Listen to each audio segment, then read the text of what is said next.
Beleza. Então nós vamos, né, dar continuidade à nossa aula, tá? A segunda de aconselhamento.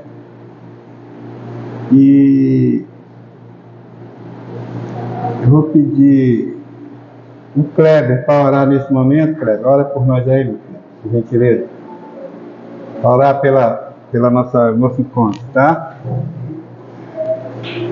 Senhor nosso Deus, nosso Pai que está no céu, obrigado mais um dia, Senhor, por abrir os olhos, por falar de Ti, pela bênção que tem dado a cada um de nós, por essa saúde, Pai. Agora abençoe esse momento, que abençoe o pastor Maria, Deus, continue dando iluminação ao Teu Filho, sabedoria, para que nos ensinar, Pai. Obrigado, Pai, por tudo que tem na vida de cada um de nós, perdoando essas falhas, os nossos pecados, te agradecemos por tudo, em nome de Jesus. Amém. Glórias a Deus, glórias a Deus. Gente, olha só, vou logo aliviar o coração de vocês. A minha avaliação, até dei uma pincelada na semana passada, é assim: eu vou daqui a pouco olhar aqui a apostila e vou pedir a vocês para ler e depois declarar que leram. Eu, João, aluno da Aconselhamento Cristão, li a apostila de aconselhamento cristão da página tal a página tal. Só isso. Aí manda para mim, pelo zap. Tá? Bota no zap lá, que aí eu vejo. É o que eu vou querer de vocês. Eu vou ficar fazendo. Porque a nossa matéria é uma matéria muito bem prática. É bem você estar. Não tem aquilo que a gente precisa ter no coração, gravar no coração. É exatamente as coisas do Espírito Santo de Deus através de Gálatas 5:22, né? O rompimento do fruto do Espírito na nossa mente, na nossa alma, tá? E vocês declarar que leram, tranquilo. Que aí eu sei, não vai dar para falar de tudo. Vou falar o que tiver, até onde alcançar, tá? Nós falamos, por exemplo, a irmã Nelma, né? Ela fez até um resumo da primeira aula. Mas isso eu sei que vai onerar vocês em questão de tempo e tal. Mas o dela ficou excelente. Tá? Muito bom, meu irmão. Obrigado, tá? Pelos erros. Mas se vocês lerem e declarar que leram, para mim tá de bom tamanho, tá? Não precisa se preocupar com a matéria. Será que eu vou passar? Não vou passar? Só em você estar aqui, vocês já estão aprovados, tá? Não estou falando de Tiago 1,12 não. Tiago 1,12 diz que bem-aventurado é aquele que passa por provação, né? Persevere e é aprovado, que receberá a coroa da vida, que é uma promessa para aqueles que amam ao Senhor. Eu não vejo isso aqui como uma aprovação. Aqui vocês estão com o coração grato a Deus por estar aqui, né? Então, não se trata de... É uma questão da gente estar buscando cada vez mais esse entendimento. Então, a gente nós falamos na semana passada a respeito das características do conselheiro cristão, né? Que é claro que tem que ser um cristão, ele tem que estar centrado nas coisas de Jesus, através da palavra de Deus. Ele tem que estar bem alicerçado na doutrina da igreja. O cristão, e nós falamos, quando chegamos nesse ponto, nós falamos sobre os desigrejados, né, que a gente tem visto muito por aí, pessoas que se decepcionam com algumas situações nas igrejas e se afastam. Eu fiquei surpreso ontem, essa semana, aliás, conversando com um jovem, e ele falou que os pais dele não estão indo à igreja nenhuma. Eles estão fazendo culto em casa, os dois. O pai e a mãe fazem o culto em casa. Aí, capaz, e aí? Eles tiveram um problema na igreja, não sei aonde, a igreja tal, e eles estão procurando uma igreja perfeita e não vão encontrar. Infelizmente, só quando nós estivermos fazendo parte da igreja triunfante. Que hoje nós somos da igreja militante. Estamos militando a palavra de Deus, estamos disseminando a palavra de Deus. Quando Jesus voltar e resgatar a igreja dele, aí sim, aí nós vamos ser a igreja triunfante com Jesus no céu. Aí essa é perfeita. Mas infelizmente, ele comentou que os pais estão procurando, fazendo culto. Que bom que estão fazendo culto, né? Mas cadê a comunhão? Sem comunhão e sem santificação, ninguém verá Deus, né? Comunhão é a gente estar no braseiro. Na aula do pastor Bruno, justamente sobre isso, que as igrejas se agregam. Isso aí. É uma das santificação dos seus dons. Isso aí. A pessoa está procurando. É o que a gente. É o que a gente chama de igreja universal. Esquece o de Macedo, né? A igreja universal é a igreja em toda a face da terra. Todas as faces da terra. Essa é a igreja militante, né? Que somos nós, tá? E a gente também, quando for fazer aconselhamento, claro, o nosso manual é a palavra de Deus. Nada de achismo. Tudo esteja aqui. Se você for querer... É claro que quando a gente fala, não é o caso de vocês, mas quando a gente fala sobre o aconselhamento psicoterápico, está saindo da palavra, está entrando na questão da ciência. Aí é a ciência que vai estabelecer normas para que a gente possa proferir algum tipo de aconselhamento. Mas enquanto a gente cristão, é a palavra, tá? Aconselhamento cristão tem que ser embasado na palavra de Deus. Os princípios que nós comentamos, para que haja um aconselhamento eficaz, existem os princípios, né? A gente levar em conta que nós estamos diante de um ser humano que está passando às vezes por uma dificuldade terrível e você às vezes não. Sempre você tem que ter um espírito altruísta, se colocar no lugar do outro. Você sentir a dor do outro. Falar a mesma língua do outro. Eu, quando me preocupava muito, quando eu estava terminando a graduação, e eu pensava, como é que eu vou tratar de um esquizofrênico? Uma pessoa que está numa realidade diferente da minha. E eu ficava com aquilo na mente, meu Deus, como é que eu vou lidar com uma pessoa que está em outra realidade? Porque assim, a gente aprende muita teoria, mas na prática só depois. E aí, para minha surpresa, o primeiro paciente que eu tive foi uma senhora, ela era esquizofrênica. Primeiro paciente que eu tive. Eu fui trabalhar com um psiquiatra e aí ele mandava os pacientes. Aí eu estou daqui a pouco, era a mãe dela, da senhora. Era uma senhora de uns 30, 40 anos, a mãe já aí entrou. E aí entra o Espírito Santo de Deus capacitando a gente. Vocês vai ter determinado tipo de situação que algum irmão ou irmã está passando, que procura vocês e vai te pedir um conselho, vai te pedir uma ajuda, um suporte. Às vezes é uma situação delicadíssima.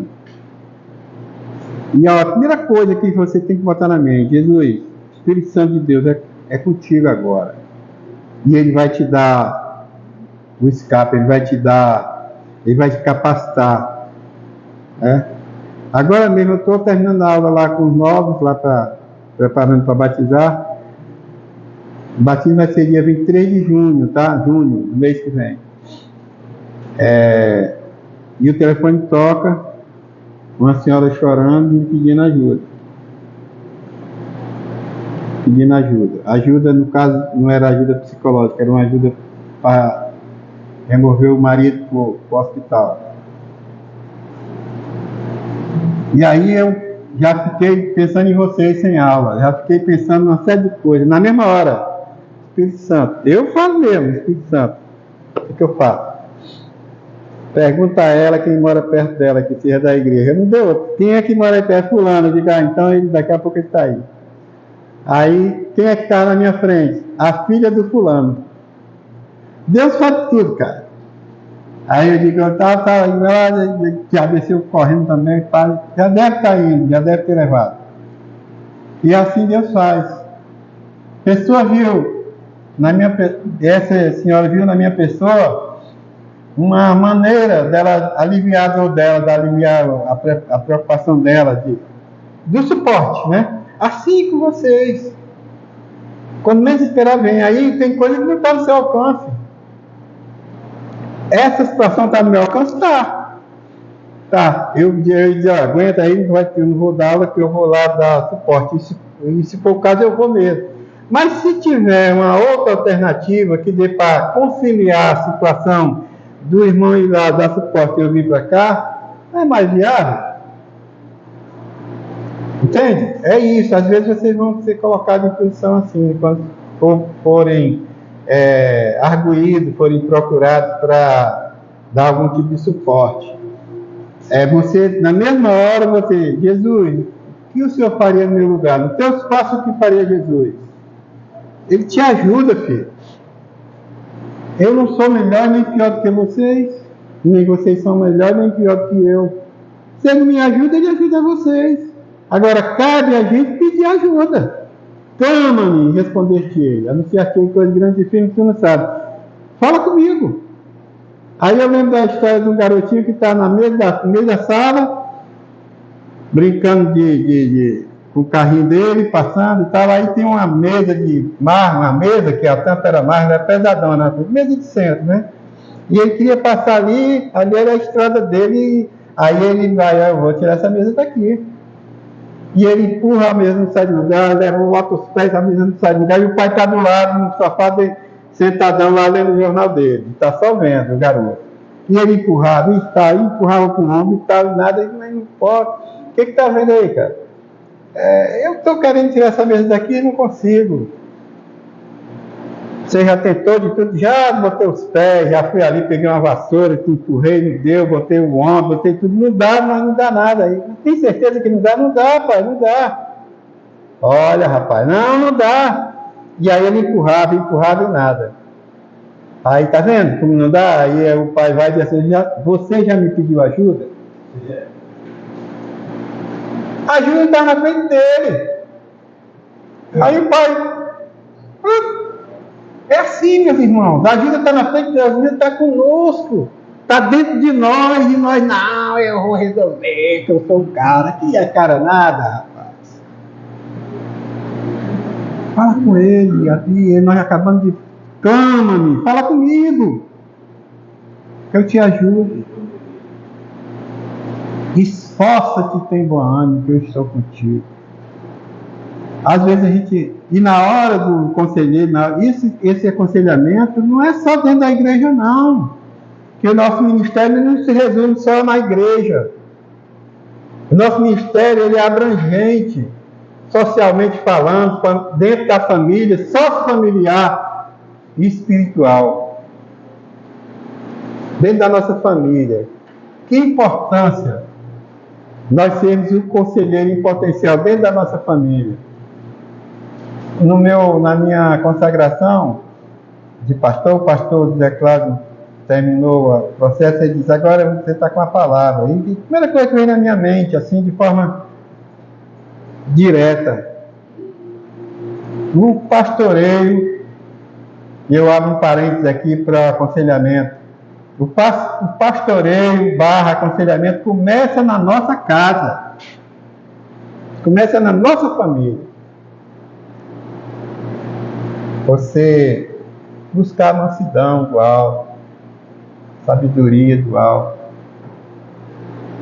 E na hora que você vê que a situação está assim, como se estivesse fugindo do seu controle, você não tenha vergonha não, filho. Espírito Santo, olha para mim. Olha para mim. E ele olha, ele está contigo, ele está dentro de você. Ele quer que você fale com ele.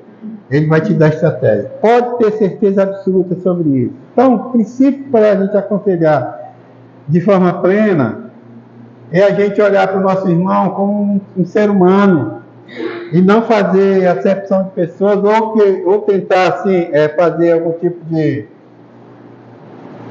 de julgo. Pessoas, tem uns que procuram a gente para dizer coisas ou para confessar coisas difíceis. Um pecado que cometeu. Quantos já vieram falar isso para mim?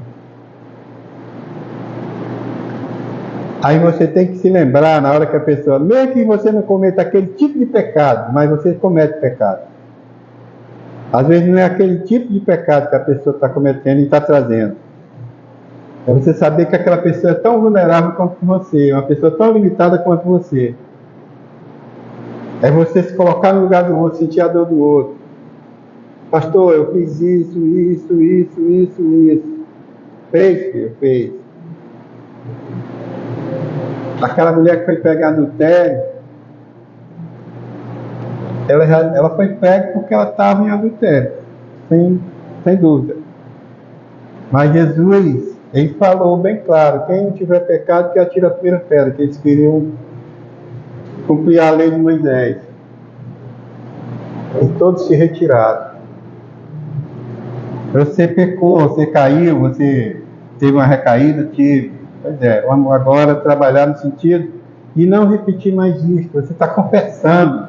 Se você confessou a mim, ou se as pessoas confessam a você, você já confessou a Deus.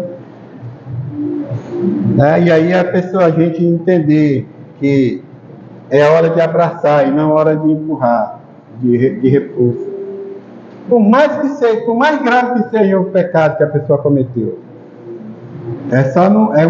não é incentivar o outro a cometer pecado, não. É no sentido de orientar, trazer mais maturidade cristã, demonstrar maturidade cristã, de abraçar com empatia, ser sensível àquilo que a pessoa está passando.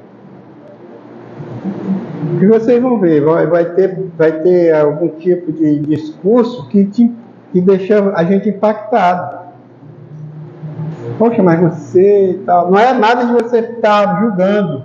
Mentalmente você diz, meu Deus, me ajuda a ajudar meu próximo. E você consegue. Com cordialidade, com sinceridade, com empatia, abraçando, carinho. É assim. A gente, conselheiro cristão, a gente sofre. Porque às vezes a gente não aconselha só a um. Às vezes alguns me procuram. E outra coisa, gente, não está aqui na postinha de vocês não, mas vou estar mais na frente, eu não estou lembrado agora. Mas tem uma coisa importantíssima que vocês precisam preservar, o sigilo. Lá no meu trabalho eu boto logo, a primeira coisa que eu coloco lá é pacto do sigilo. Tudo que for falado lá na sala, lá dentro, fica entre a pessoa, o conselheiro e o aconselhado. Às vezes a língua coça para você falar para a sua esposa ou para o seu marido. Poxa, hoje foi assim. Mas não fale, porque você pode perder a credibilidade. Uma das coisas mais importantes que existe no vínculo de aconselhamento é a credibilidade. Quando a pessoa te procura é porque a pessoa acredita que você vai guardar aquele segredo.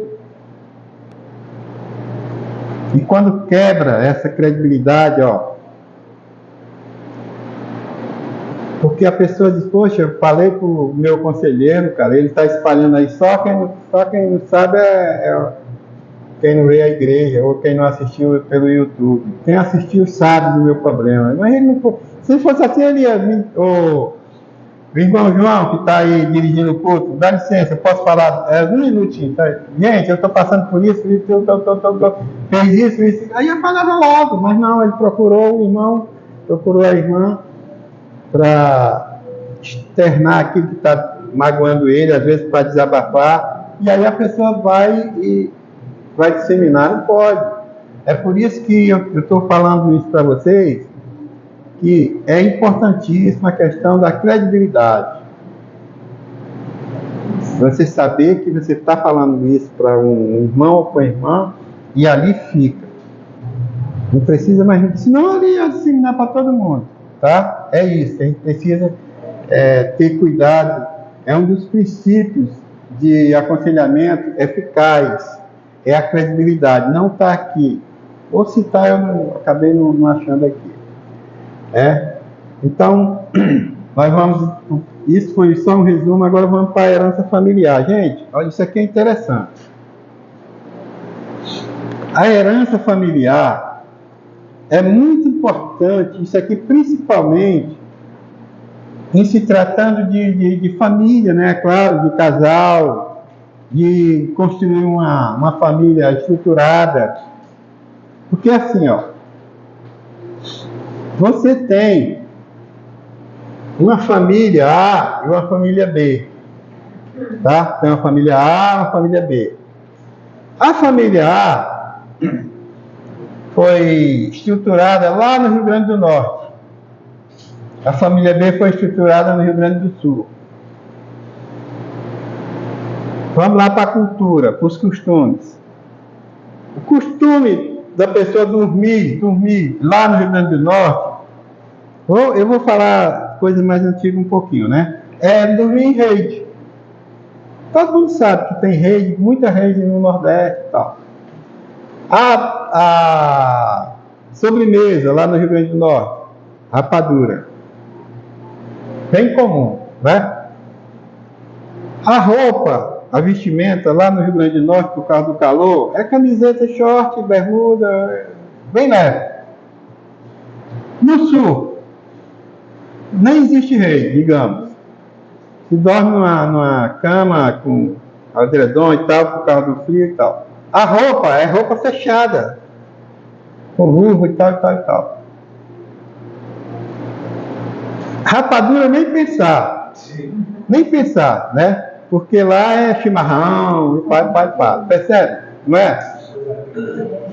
Pois é. Enquanto o gaúchão lá usa aquela botinão até cano longo, né? Até em cima, lá no coisa é sandália de dedo.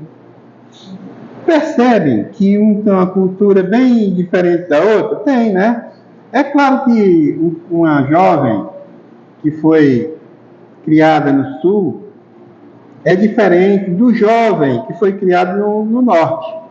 A cultura, os costumes são bem diferentes. Só que a família A, que é lá do Norte, e a B, que é do Sul, eles vêm para o Rio de Janeiro, vem a moça lá do Rio de Janeiro, vem um rapaz do Rio Grande do Sul, e se conhece aqui na Cibaja, aqui na igreja, no Rio de Janeiro. Eles se conhecem e vão formar uma nova família. Que é a família A e a família B. Agora eles vão formar a família C. A gente chama isso de família nuclear. Pai, mãe e os filhos. Família nuclear A, família nuclear B. Essas duas famílias têm costumes e cultura bem diferente uma da outra, mas eles têm que formar essa família C, estruturada aqui no Rio de Janeiro. Eles têm que construir essa família, se conhecerem, vamos casar. Então vai, é claro, nascer uma nova família.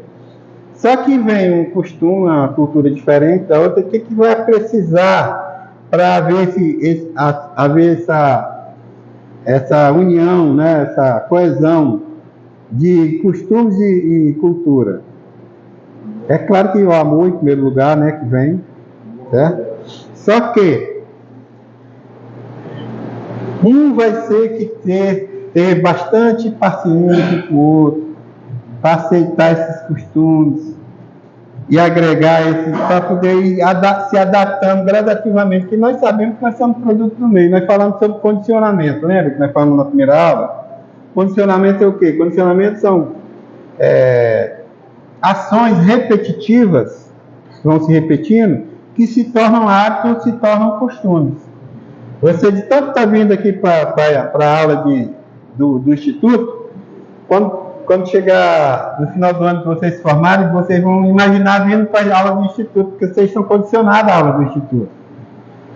Aí vocês vão ter que passar por outro condicionamento. Essas duas famílias vão se juntar ali, e é claro que a princípio vão bater de frente um com o outro por causa da cultura. Mas vai ter um momento em que eles vão se condicionar um ao outro, eles vão se acostumar um com o outro. o jeito mais grosseiro de falar, o jeito mais brando. A gente pensa que não, mas o gaúcho tem um jeito bem ríspido de falar. Como o nordestino também. Né? Oi? É isso, é o alemão, principalmente do alemão. Então, a gente vê que essa questão de herança, nós estamos falando de herança familiar. Essa herança da A e B, eles herdaram para formar uma nova família nuclear, né? E nós, juntando já com receita para esse relacionamento feliz, a gente percebe de algo assim muito interessante. E João e o irmão, meu amiguinho aqui, que eu agora... Gilberto. Não tem direito a falar nada não, e nem o meu amiguinho lá de trás. Mas assim, vamos lá. Vocês três eu não quero que deem resposta não, mas tipo assim, essa família nuclear C, a nova família, ela vai precisar de ingredientes, como se fosse fazer um bolo, fazer uma torta, né? Que a gente pega os ingredientes e vai misturando para ficar uma coisa bacana, né? A gente pega uma receita e vai fazendo conforme a receita manda. Digamos que nós vamos precisar de ingredientes para formar uma família nuclear C, que a A e a B já foram, agora vamos formar a C. Eu vou logo botar um ingrediente nessa família para ela ser uma família estruturada. O meu ingrediente é amor. Vocês concordam em amor? Beleza. Alguém quer botar mais um ingrediente para formar uma família estruturada? Amor, tolerância, respeito. Tá, mas aí, sem ler aí, vamos ver aí, sem ler. Tem alguém, hein? Oi? Comunhão? Sim. Tem mais algum ingrediente? Compreensão. Tem mais? Digamos que vocês falam em carinho, digamos que vocês falam em comunicação, né? Compreensão, hein? Respeito, isso. Né? Precisa de tudo isso para montar uma família estruturada? Precisa, né? E aí, a gente acaba falando o seguinte, ó. Quando se fala assim em respeito, quando se fala em carinho, em comunicação, a gente pensa assim, por exemplo, eu quero me comunicar bem com alguém. Se eu quiser me comunicar com alguém e eu não tolero essa pessoa, eu vou ter dificuldade de me comunicar com ela, né? Não vou? Se comunicar com alguém que você não tolera, você vai conseguir ser carinhoso, fazer carinho em alguém que você não tolera? É difícil, não é? É complicado. Você vai conseguir, assim, interagir facilmente, de forma feliz, com uma pessoa que você não tolera, enfim. São vários ingredientes que a gente coloca, e como o Maurício falou ali, a gente percebe que depois do amor, o ingrediente mais importante para você ter uma família estruturada é a tolerância. E a tolerância, assim como o amor primeiro, nutriente do fruto do Espírito, em Gálatas 22, né? Começa com o amor, né? Amor, paz, alegria. E um outro ingrediente também, nutriente do fruto do Espírito, em Gálatas 22, é a longanimidade. A longanimidade, ela significa paciência e tolerância. É você ser tolerante, ser longânimo com a pessoa. É fruto do Espírito. Então, meus irmãos, minhas irmãs, uma coisa importantíssima, para que haja essa coesão, essa compreensão assim plena dessa nova família nuclear estruturada, primeiro é amor, depois tolerância e esses outros ingredientes que você... Mas o primeiro é amor, depois tolerância, porque senão você não vai ter uma família estruturada. Família feliz, você nunca vai ter. Desculpa. Família perfeita, você nunca vai ter. Como não tem igreja perfeita. Não adianta. Como é que eu vou ter uma família perfeita se eu sou imperfeito? Se a minha esposa é imperfeita? Se nós somos imperfeitos? Não tem como você construir uma instituição perfeita com seus ingredientes imperfeitos. Não tem como. Mas essa família imperfeita, ela pode ser feliz. Essa é a diferença. E essa felicidade, ela é construída em cima do amor, da tolerância e desses outros ingredientes que vocês falaram. Só que esses ingredientes, eles têm que estar alicerçados pelo Espírito Santo de Deus. Eu vou uma coisa sobre a tolerância, porque às vezes, como está escrito aqui na primeira parte, quando casamos somente com amor ou amor, nós casamos também com a família. Sim. Isso aí é igual a mulher quando fica grávida. Uma mulher quando engravida, ela não engravida sozinha. A família toda engravida junto. Quando você menos espera, um cunhado, um irmão, um primo, tal. Fulano, e aí, cadê? Vai nascer quando e tal? Tá passando mal porque, peraí, eu tô em... É assim, a família toda acompanha.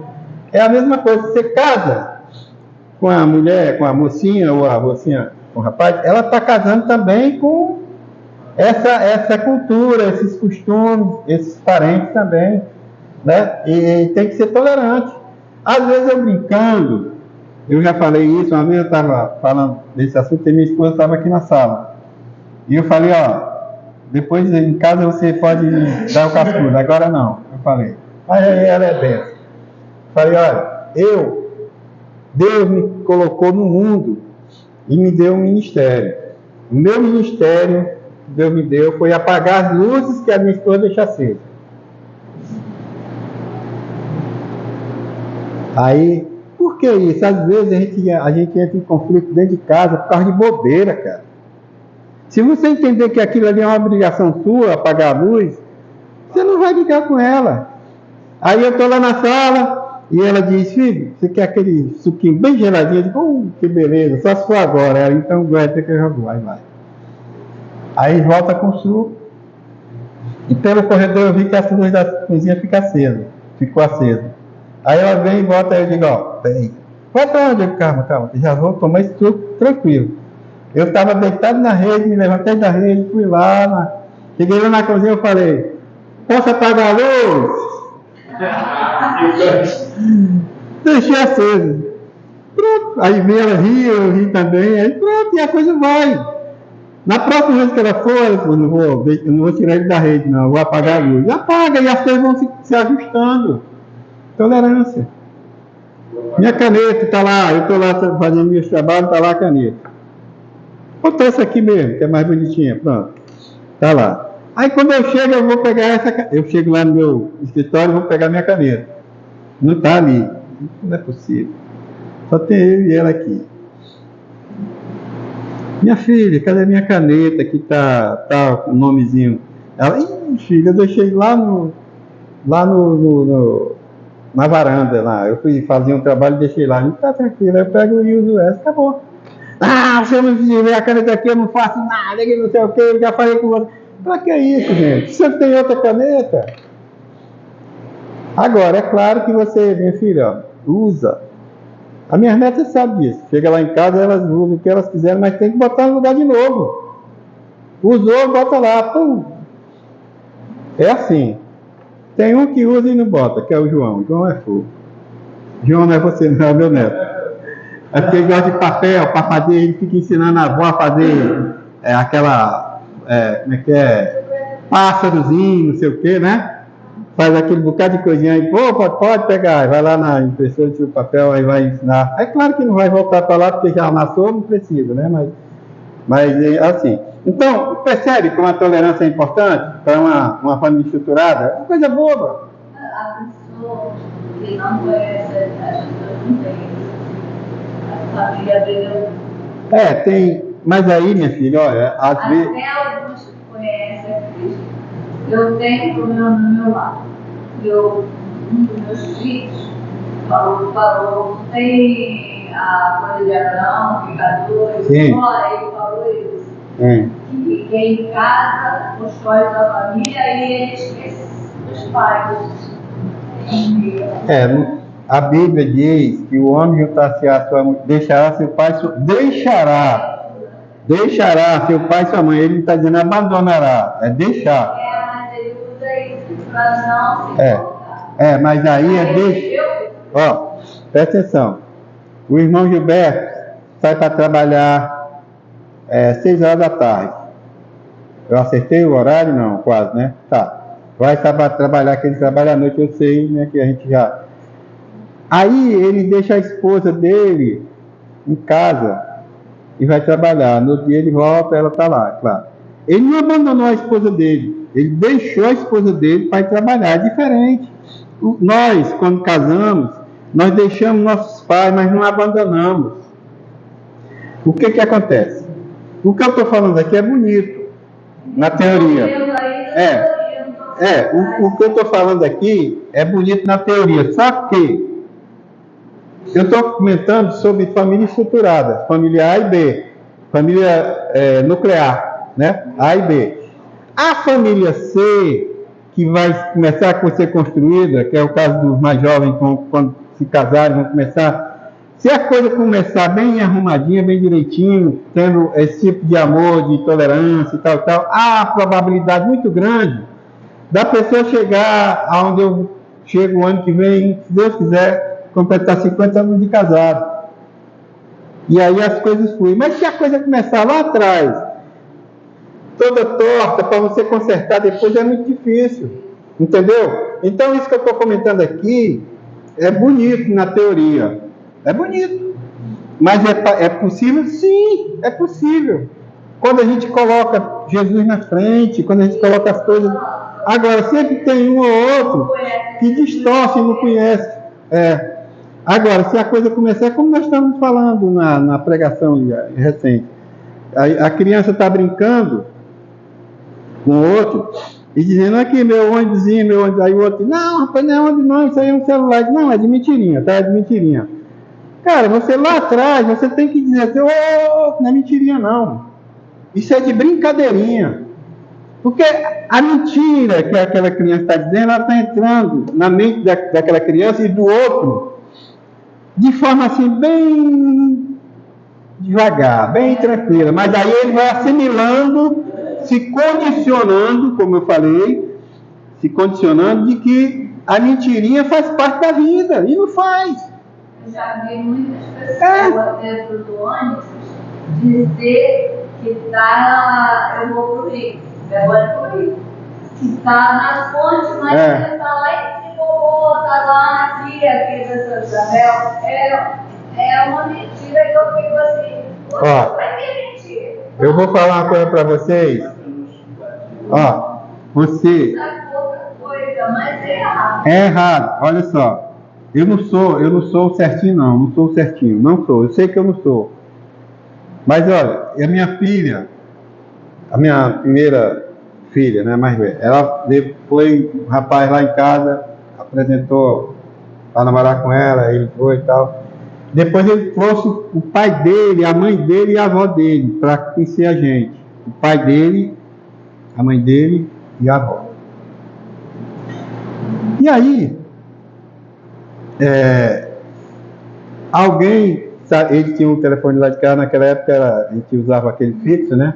Ligaram e tal, aí disse, é fulano, ele ia pedir, é fulano, aí perguntou se o pai dele estava lá, ele perguntando, aí ele botou a mão aqui e falou, pai, tá querendo saber se eu tá, não, diz que eu não estou. Aí ele foi e disse, olha, ele não chegou ainda.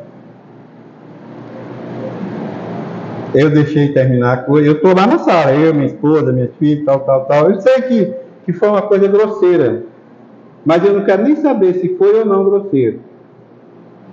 Aí quando terminou, aí eu fui e digo, olha só, falei para o pai dele, você, fulano, está na minha casa, na minha sala,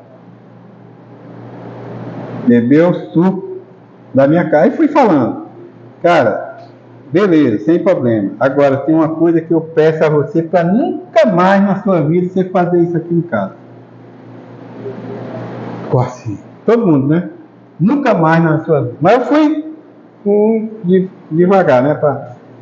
Aí ele, mas o que eu fiz? Eu digo, você mentiu. E induziu seu filho a mentir dentro da minha casa, na minha sala, no meu telefone. Não faça isso, meu filho, pelo amor de Deus. E eu não era cristão, hein? Eu não era cristão.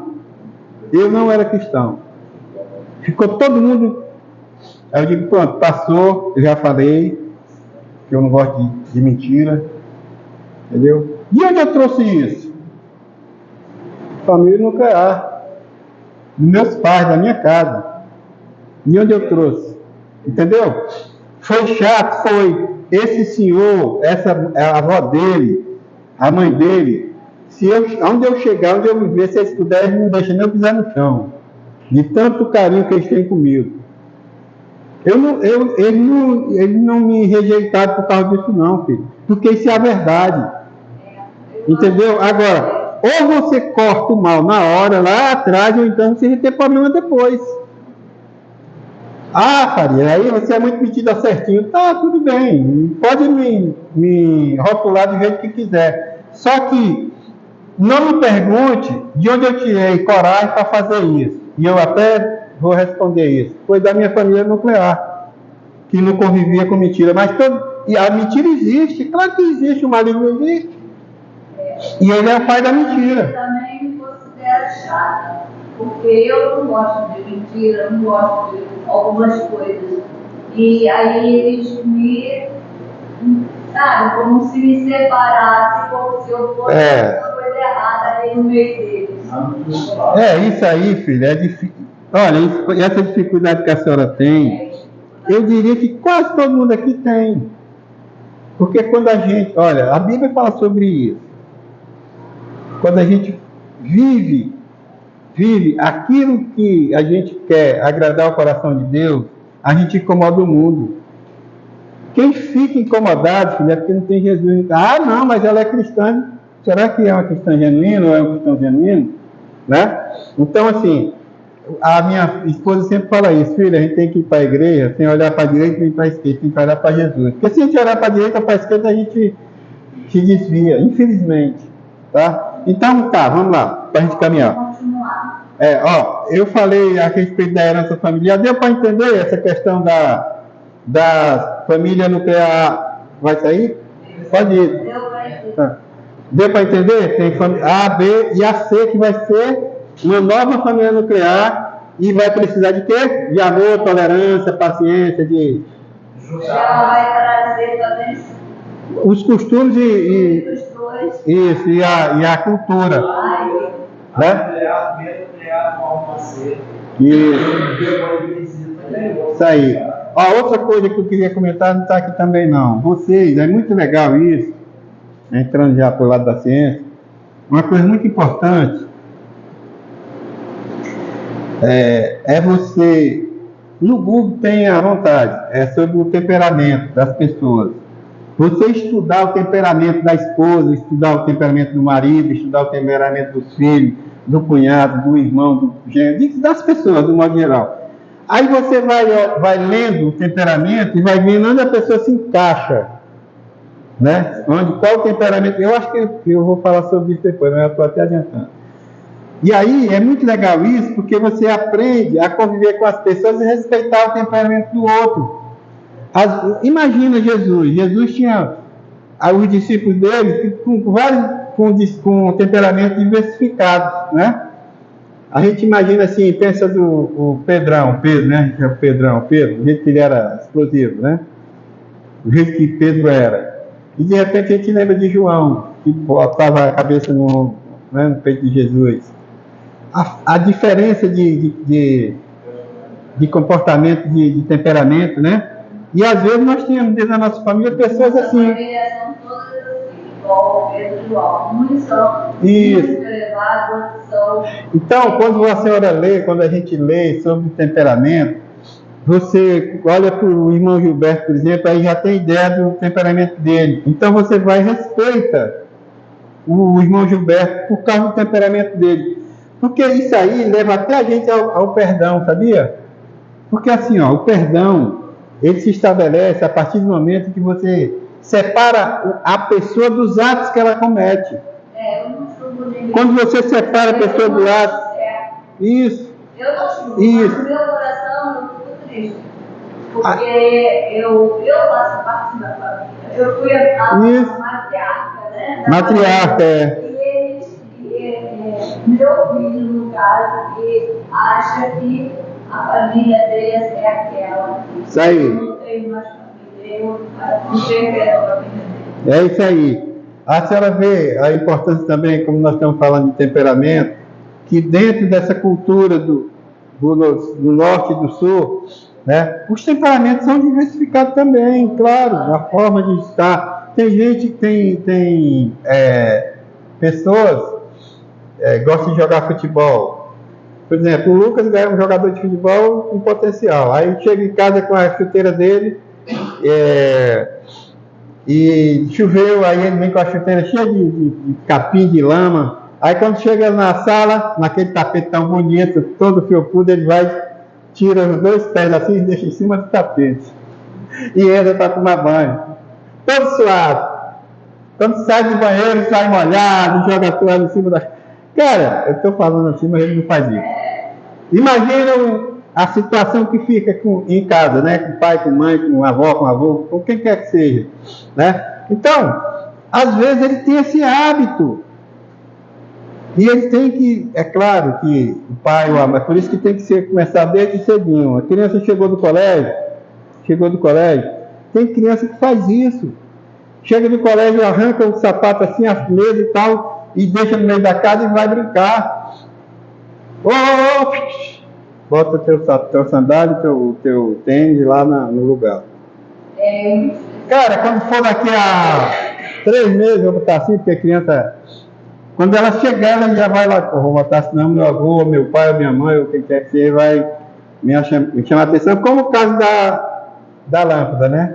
Não posso apagar logo a lâmpada, que é melhor para não ser chamado. Enfim, é isso, mas tem que começar lá no iníciozinho. O cara já está com 40 anos, chegou da pelada lá, já está com 40 anos, e ele passou 40 anos jogando tênis na sala, ele vai, como é que vai mudar isso aí? É isso, tá? Então, quando eu falei de herança familiar, deu para entender bem essa questão? Né? A gente saber que a gente está lidando com pessoas com comportamento, com hábitos, com costumes e temperamentos que são diferentes do nosso, né? Quando a gente entra em receita para um relacionamento feliz, eu até já coloquei a questão do amor, da tolerância e da paciência, para a gente já encaixei aqui também, que é para a gente saber que é necessário, sim, amor, tolerância e os demais ingredientes, para a gente ter uma família estruturada. Repito, não existe família perfeita, mas existe sim família feliz, né? Existe sim família feliz quando ela está alicerçada naquilo que Jesus tem colocado na nossa mente, na nossa alma. Foi falado também do respeito, né? Da consideração. Olha, uma coisa, eu sei que mas alguns não sabem ainda, mas eu tenho 5 filhas, né? E como essa primeira, quando o namorado foi lá pedir permissão para namorar e tal, as outras eu também falei a mesma coisa. Eu chamava o camarada, naquela época, quando a primeira vez que ele foi lá em casa, que ele viu, eu levava lá para o terraço para ficar mais à vontade mesmo, sentava com ele lá, conversava bacana e tudo. E eu dizia para ele, cara, eu só quero 2 coisas suas: respeito e consideração. Só isso aqui na minha casa. Outra coisa, não traz bombom, caixa de bombom para mim, não. Traz, mas dá para minha filha. Eu não quero nada de dar para ela. Outra coisa, 9h59 eu quero escutar o portão bater o trinco. Depois de 10 horas aqui na minha casa, só eu e o galo que está no quintal. Não quero barbada aqui também não. Cara, hoje se eu chegar lá em casa agora, sem sandália na varanda, meus irmãos, qualquer um deles vai lá dentro e pega a sandália para mim. Porque começou assim. Cheguei, como é caso da mentira. Chegou, digo, aqui não sou certinho, não, eu sou falho, como muitas pessoas são. Mas ou começa direito, ou então você tem dificuldade depois para consertar. Assim, quando eu namorava minha esposa, eu namorava, nem pensava em me casar. Eu já pensava, porque minha esposa, a gente desde que comecei a namorar com 16 anos, mas eu já via como uma esposa futura. Eu já tinha isso. Tinha maturidade. Já tinha. Eu falava para ela, se a gente tiver algum tipo de briga, né? A gente falava briga, algum conflito, e você alterar a voz, eu vou ficar calado. Mas se eu alterar a voz também, você se cala, porque se os dois falarem alto, ninguém se entende. Isso a gente era namorado. Quando um fala alto, o outro se cala. Foi o pacto que nós fizemos, Tu foi criado assim com seus pais? Eu nunca vi meu pai chamar minha mãe que não fosse Lurdinha. Lurdinha é minha filhinha. E meu pai me chamar ele de meu filhinho, só isso. Nunca vi eles discutir um com o outro. E eram 11 filhos. Eu nunca levei uma lapada do meu pai, uma palmada. Minha mãe eu não conto quantas lapadas eu levei, porque mãe é fogo, né? Eu levava, mas meu pai não. Era só no olhar, já sabia o que queria. Então, foi assim que foi construído. Eu sei que é difícil, gente. Eu sei que é difícil, cada um tem uma história, né? Então, assim, eu falava para eles, para esses meninos, aqui em casa é assim, assim, assim. E eu falei, cara, tô de short e camiseta aqui, e sandália de dedo. Eu não botei beca para te receber. Daqui a 100 anos você vai me ver do mesmo jeito. Agora, não, cara, aí eu vou me arrumar todo, não sei o quê. Aí no outro dia, não é assim, cara. Se eu falava sempre para ele, se eu comer ovo, vocês vão comer ovo comigo. Se eu comer filé mignon, vão comer filé mignon comigo. Porque é assim. Não é ficar mascarando, mostrando uma coisa que... Gente, tem que começar lá de baixo, tem que começar do começo mesmo, para a coisa fluir bem. Eu sei que esse discurso aqui é bonitão, não sei o quê. A gente, mesmo tentando fazer desde o começo, as coisas às vezes não dão certo. Né? Às vezes não dão. Pastor, então o senhor não, eu sou falho como vocês são. Eu sou limitado como vocês são. Tá? Mas a minha família não é perfeita também, não é perfeita. Mas é feliz. Ela está aí. Que quando tem um evento, são 23 pessoas. 23, fora o namorado dela, fora o namorado da outra neta, fora a namorada do neto. Olha só, os netos tudo namorando daqui a pouco. E aí, fora o irmão do genro, por aí, o pai ou a mãe e por aí vai. Aí pode ficar tranquilo que Natal, Ano Novo, essas coisas, não precisa convidar ninguém, porque a família já tem 30 ou mais. Mas graças a Deus, em harmonia, brincadeira e vocês precisam ver o Natal desse ano, como é que foi.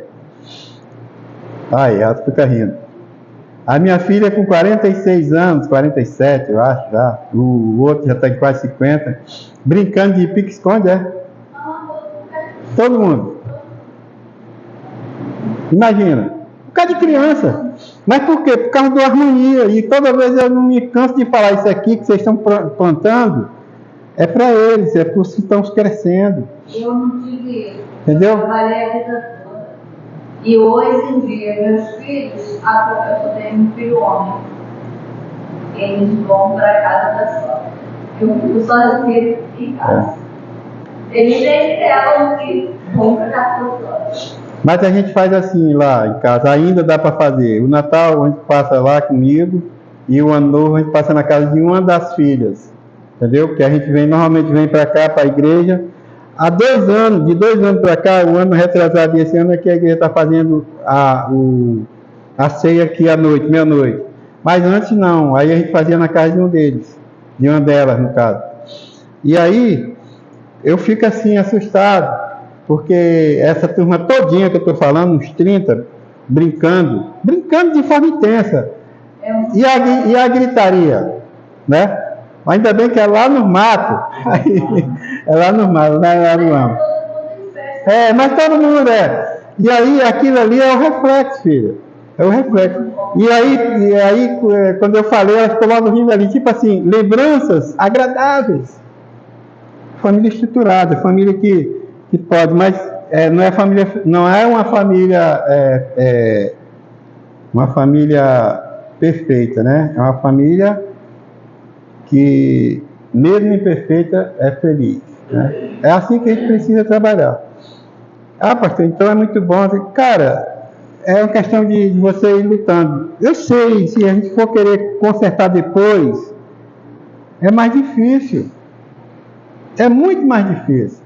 Eu sei que daqui a um tempo, as netas vão casar. Eu tenho uma neta que está lá em Florianópolis, está na escola de marinheiro, por exemplo. É claro que a vida dela, a mentalidade dela já está, que agora ela está mais envolvida com as coisas de marinha. Quando chegar aqui, a marinha transfere ela não sei para onde. Tem um neto que está no colégio naval. Quando terminar a escola naval, ele vai à viagem de ouro, a viagem de volta ao mundo.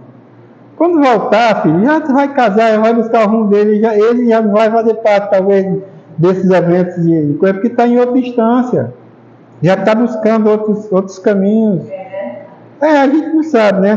Mas o que eu estou falando para vocês é a realidade da gente que a gente vai fazendo. Daqui a 10 minutos eu vou ter que descer, tá? Vou entrar só nessa parte do alicerce para o relacionamento feliz.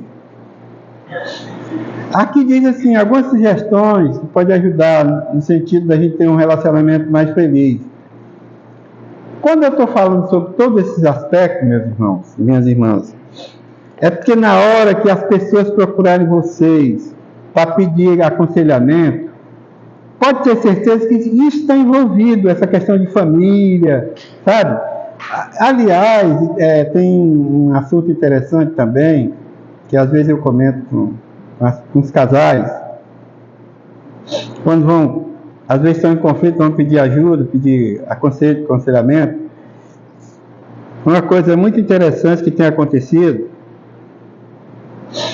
é que os problemas deles, ou a maioria dos problemas dos casais, que aí acaba caindo dentro da família, casal, aí vem a família, começa na questão financeira. Começa na questão financeira, quando o marido ou a esposa às vezes tem compulsão de compra ou não tem um gerenciamento eficaz na parte financeira. Eu confesso a vocês que eu sou péssimo administrador financeiro.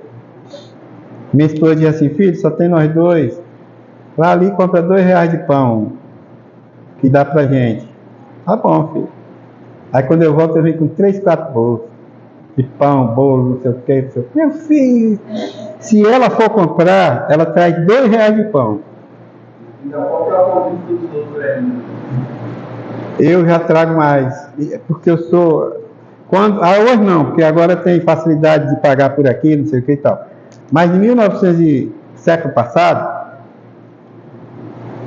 quando eu ia trabalhar, eu sabendo da minha dificuldade, a minha esposa botava o dinheiro da minha passagem todo dia na minha carteira. Não era ela era eu que pedia. Porque eu sabia das minhas limitações. Filha, bota o dinheiro da passagem. Eu lembro que um dia eu vinha voltando, na época a inflação era galopante. Quando eu cheguei lá nas barcas, eu me lembrei quanto eu tinha na carteira e a passagem tinha aumentado. Se eu pagasse as barcas, eu não pagava o Expresso Alcântara, preto e branco que tinha. E, caramba, e agora, cara? Como é que eu vou fazer? Aí eu fui lá no guarda, né, que fica no portão, na saída, o pessoal que sai. Falei com ele, cara, olha só, aumentou a passagem, eu tal. Ele disse, rapaz, aí complica, né? Eu disse, pois é, cara. Não tem como você me ajudar?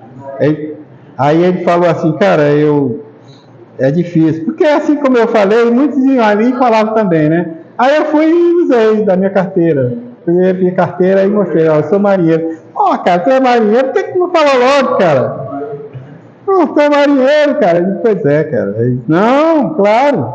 Vem cá, entrei, botou lá. Entrei pela saída, né? Aí depois aquela coisinha sai, a gente... A hora que chegar pode embarcar. Tranquilo, cara, tranquilo. Mas hoje em dia já tem entrada especial que chama de Pois é. Hoje, vagas isso. Esses empecilhos, né? Assim, eu estou falando para vocês um episódio que aconteceu comigo, e porque eu sou péssimo administrador financeiro.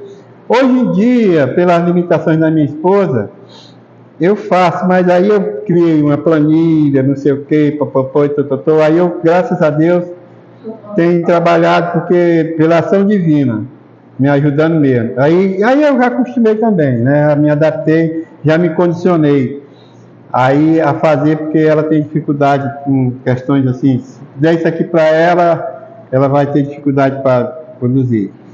E aí hoje está tudo mais fácil também você pagar as coisas, né? Tudo mais fácil. Para mim, fixa. Pois é. Eu não tenho fixa. É, né? Bom, então, ele fala que a gente está alicerçado para um relacionamento feliz. A primeira coisa que ele pede aqui para a gente colocar a Bíblia como nossa regra de fé e prática, para a gente estar totalmente embasado nas coisas de Deus, tá? Para a gente ter esse relacionamento também eficaz e feliz, ele pede para a gente desenvolver um espírito de louvor e oração, está sempre orando, buscando a presença de Deus na nossa vida.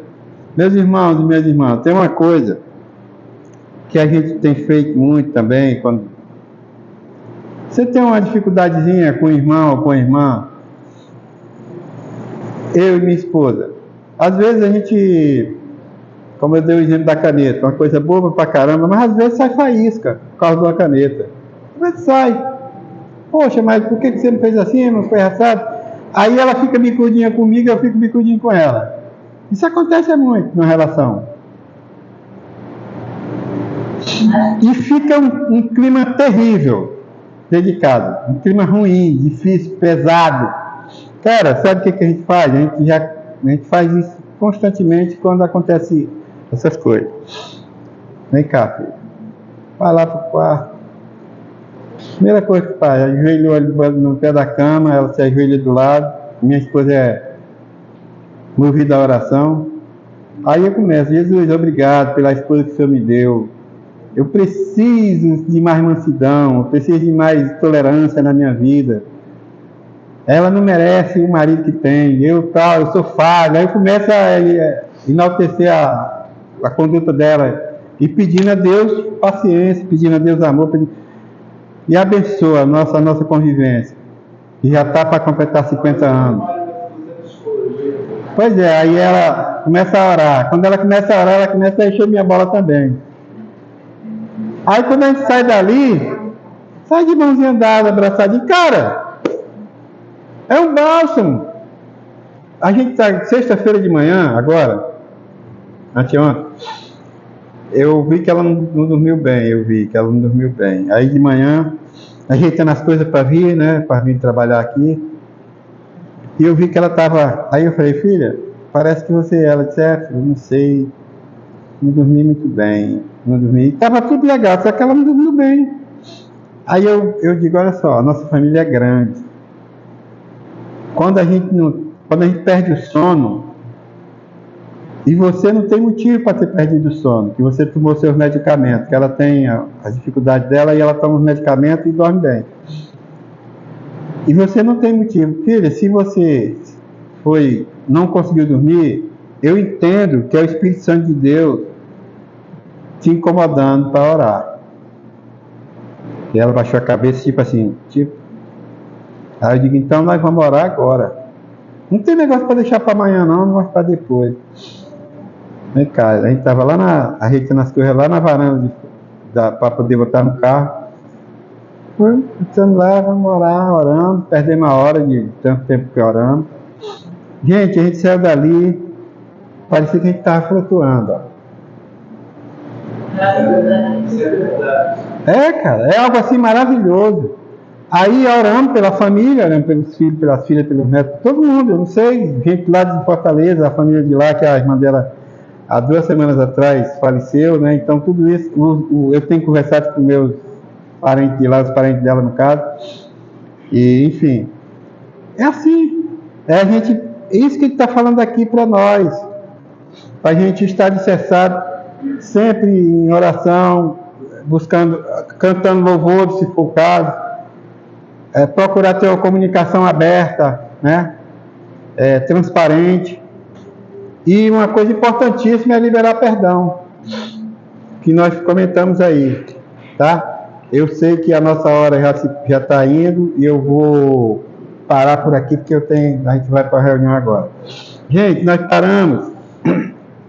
Me ajuda aí na próxima aula, tá? Nós já paramos e vamos começar a comunicação na próxima aula, tá? Tranquilo? Próxima aula é comunicação.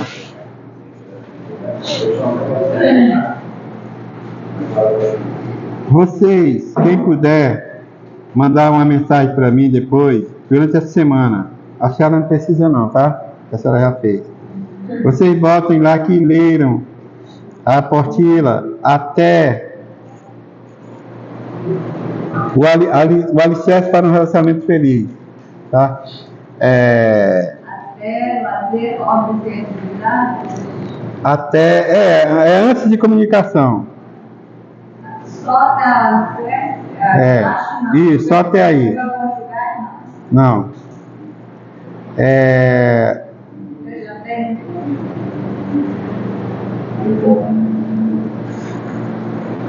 Quando você vai falando, eu lembro do. Vamos orar então, né, para a gente encerrar. Oi? Só ler isso até. Isso. Aí você bota participe, se quiser botar assim, use o termo que você quiser, participe, aí boto, mas aí lá vai ter o nome de vocês, que li a partilha de aconselhamento cristão até comunicação. Só isso é o suficiente. A ti toda honra, Jesus, toda glória, eis aí teus filhinhos, tuas filhinhas. Agradeço, Pai, por esse momento, Pai, que nós estivemos aqui compartilhando, Pai, assuntos pertinentes para o teu reino. Que o Senhor continue conosco, nos abençoando e conduzindo nossas vidas. Leva os teus filhinhos e tuas filhinhas, teus lares, Pai,